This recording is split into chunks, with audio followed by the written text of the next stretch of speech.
Hello guys, hope you are all doing well. Thank you very much for coming back to what is going to be, hopefully, fingers crossed, the final instalment of this, which turned out to be a 3-part video in regards to me stopping my Citalopram medication that I've been on for the last 16 years. It's now been 70 days. So that's 10 weeks. It's been 10 weeks now since I stopped.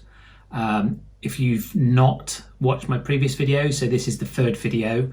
I did a initial video of me, how I came off my medication and a bit about why I was on the medication, what I suffer with and things in my life that I struggle with, and the kind of experience I've had with withdrawing myself from the antidepressants that I've been on.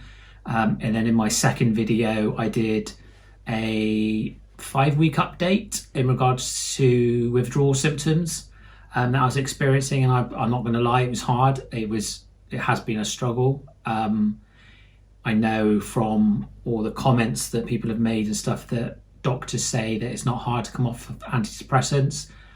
But I don't know if these people are talking from experience, but from someone who is talking from experience, it is hard to come off antidepressants. I don't know if maybe you've been on antidepressants for a short period of time, like a couple of weeks, it might not be as hard.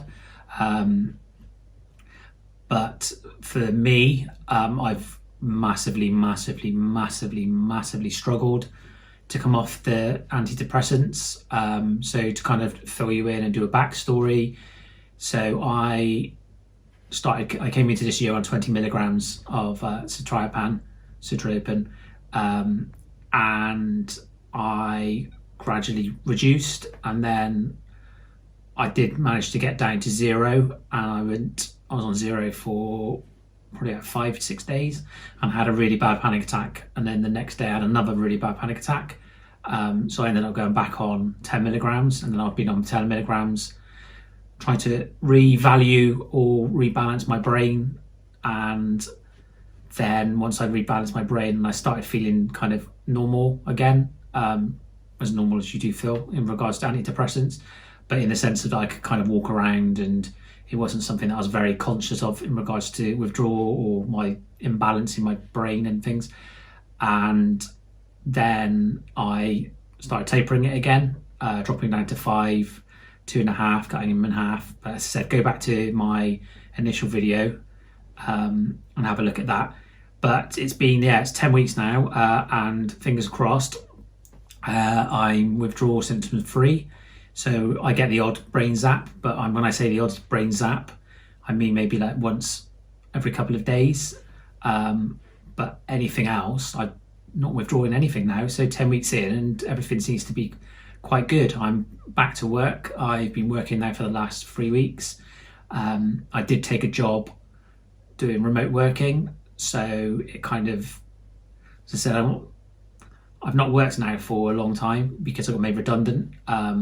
So the transition of me reducing off my medication and going back to work, I didn't want to kind of have the two clash, because obviously starting a new job, meeting new people and everything like that sometimes it's very stressful. So I'm working from home, so I kind of get that comfort of having a secure and familiar surrounding while working, and it's worked quite well in regards to combining the two with coming off my medication and coming back to work. So I've been back to work now for 3 weeks. I've not had any withdrawal symptoms. The thing is it's that I know that this isn't 100% a reality for me, because I live on my own. I work from home.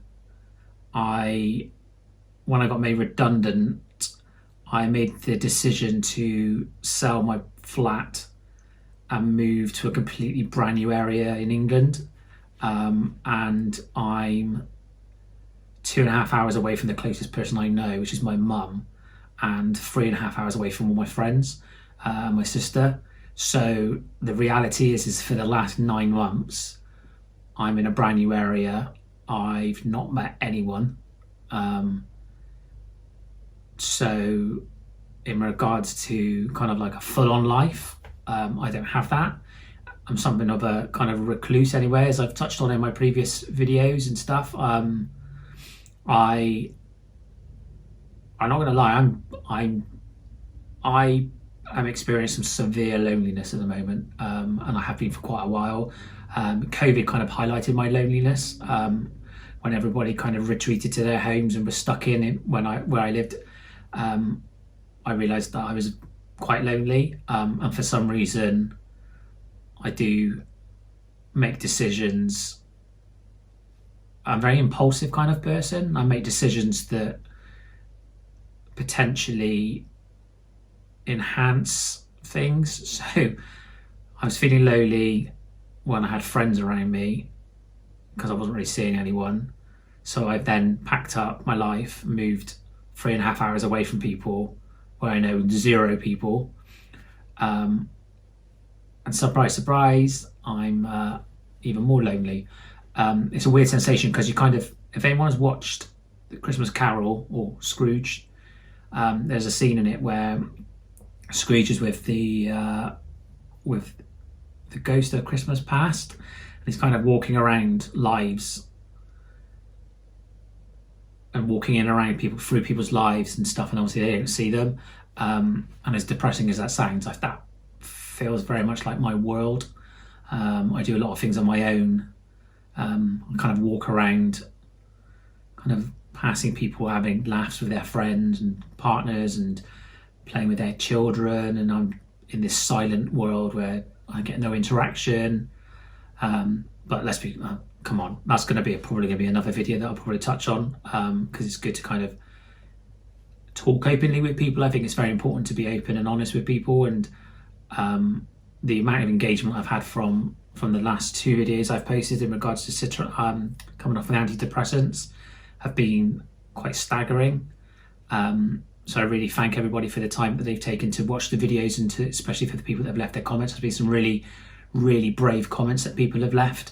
There's a lot of people out there that are experiencing pretty much the same as what I'm experiencing. And as I said, that when you know that you're not the only one that's going through the kind of problems that I'm going through, you kind of know that it's not an association to you, but a condition which is shared amongst lots of other people.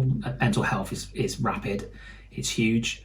I'm not going to sit here and say I'm blinded to the fact that I think I'm the only one in this world that suffer with ridiculous amount of mental health problems. I'm not. I know I'm not. I've met a lot of people through being open and honest, and I've done TV interviews on mental health in the past, and people have told me how they struggle with their mental health. But I also, and I don't know if it's a really weird thing to say, maybe I shouldn't say it. Sometimes I get a bit frustrated when they talk about they suffer with their mental health, because some people will say, oh, I've got really bad mental health problems because I've got an interview coming up and I'm really stressed about it. Where to me, that, I guess there's different levels of mental health, but to me I'm kind of insulting the word mental health problem there, which you shouldn't, because every problem is relative to that individual. But with me, it's kind of like going up to someone who hasn't eaten or who's suffering from starvation and saying, yeah, and I can appreciate what you're going through.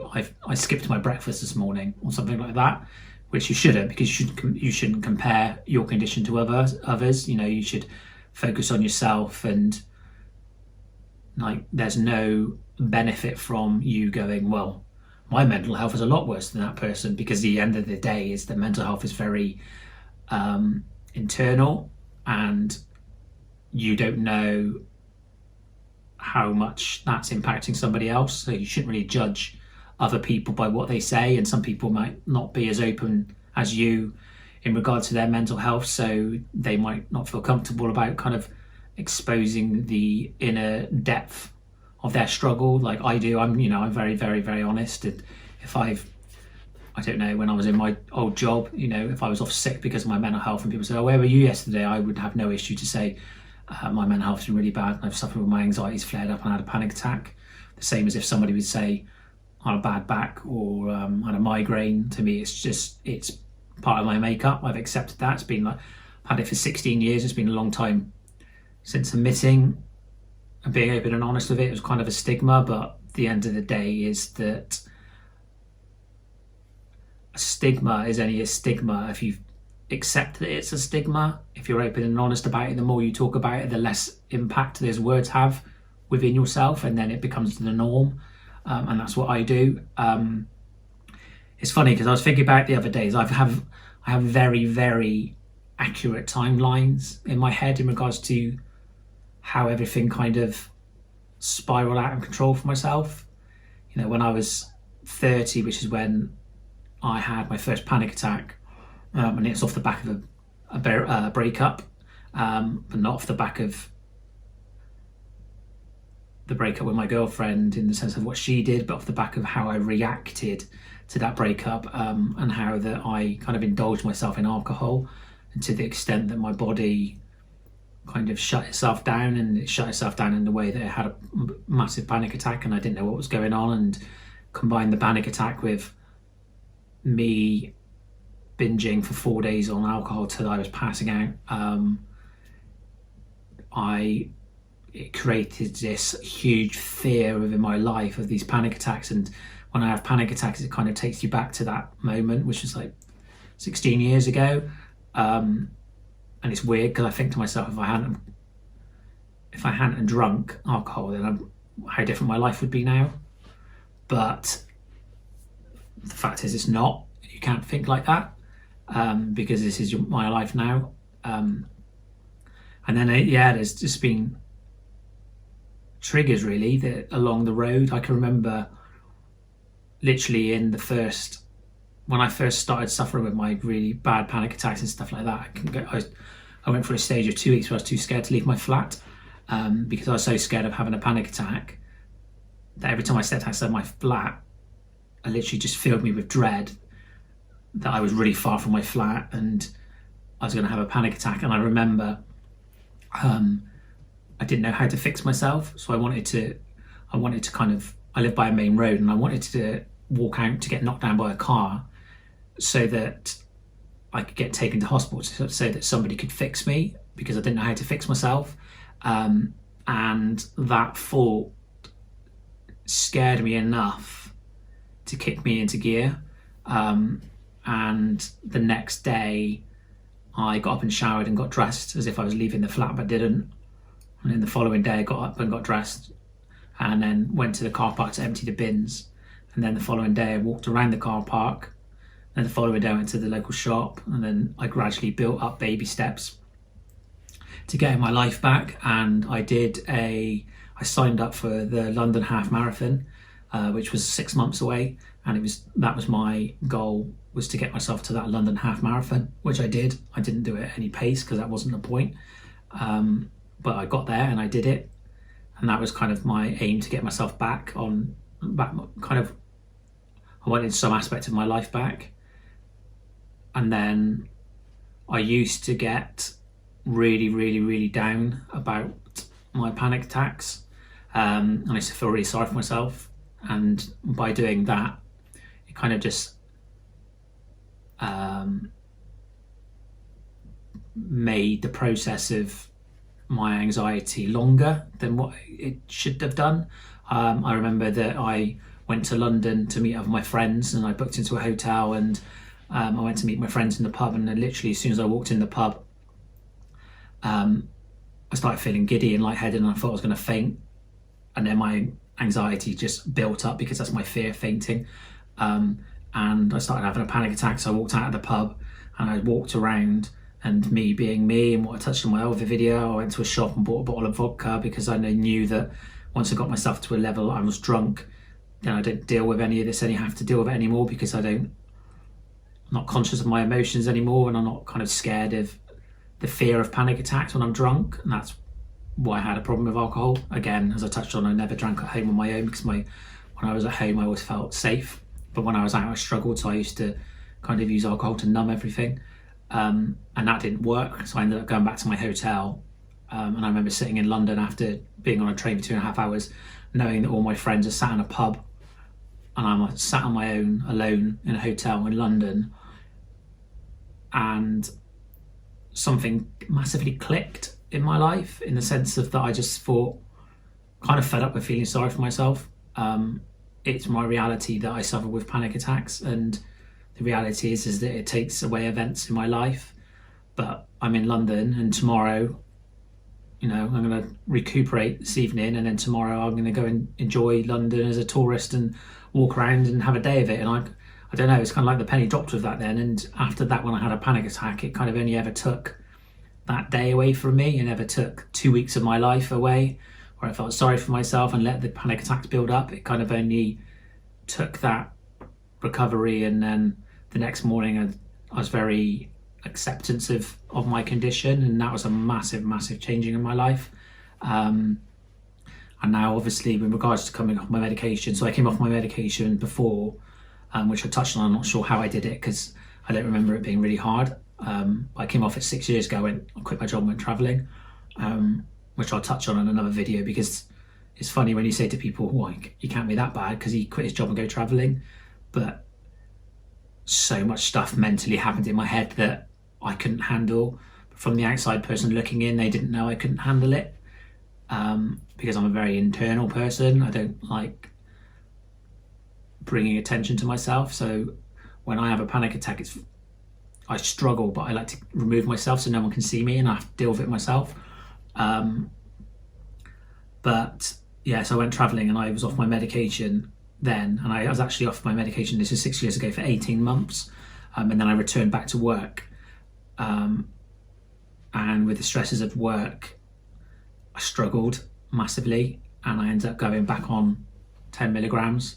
And then 6 months later, I doubled that to 20 milligrams, which is what then I'd been on up until I quit. I did my tapering this year, so 6 years of being back on it, after that period of not being on it, but which was nice. It's a very weird sensation when you've been for 16 years that you go to bed, you pop a pill, and then suddenly you don't pop a pill. You have to remind yourself to do it. Sometimes it becomes like a routine. It's very odd in that way.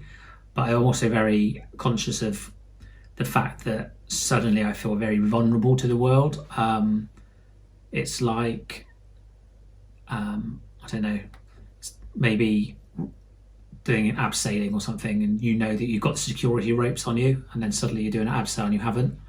That's kind of how it feels at the moment, that I don't know how I'm going to react to if I'm surrounded by lots of people and I start feeling panicky, knowing that I don't have my medication to help me. I don't know how I'm going to handle that.